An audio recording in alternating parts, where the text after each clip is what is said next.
keeping the morale high in your team, man. Again, another vital aspect of rugby, and definitely this one always gets overlooked just because it's not understood, and if it's not understood, it's definitely not appreciated, and bullshit. Just because, well, for myself anyway, keeping the morale high of your team and your club, and just your community, should go without say, man. But it's sadly it's missing from our game. It's there in parts and pieces, but when you understand how important it is to keep the spirits of your people high, uh, then you'll start seeing how you're able to achieve those massive goals that hopefully you're after, man. But it's just that kindness, man. You see, definitely in rugby, there's tough moments, man. There's that grind, man. And anyone could be happy and all that in the bubble area, in the bubble world, where everything's all marshmallows and everything's going your way. But this is rugby union we're playing, man.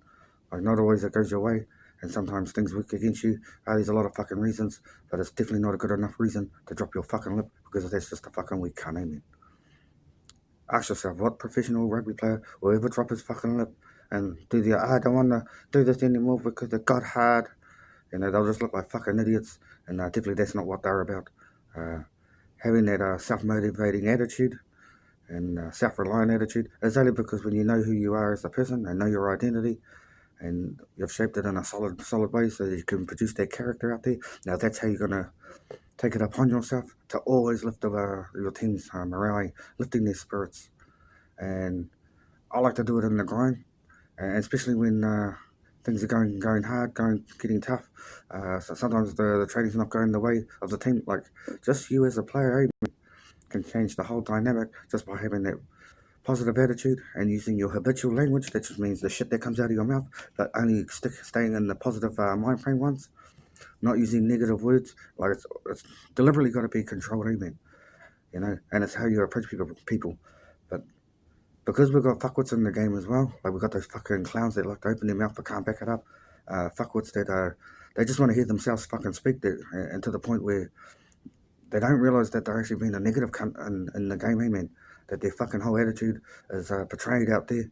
And like, to myself, especially when I see that negative cunt all the time, just being a fuckwit in training or in the game as well, because I know it works against your team. It just makes me want to fucking smack that cunt right in the fucking face, man.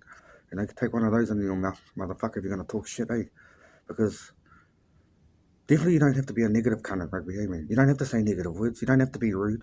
Like, even when you use your habitual language to your opponents, you don't have to be fucking nasty, man.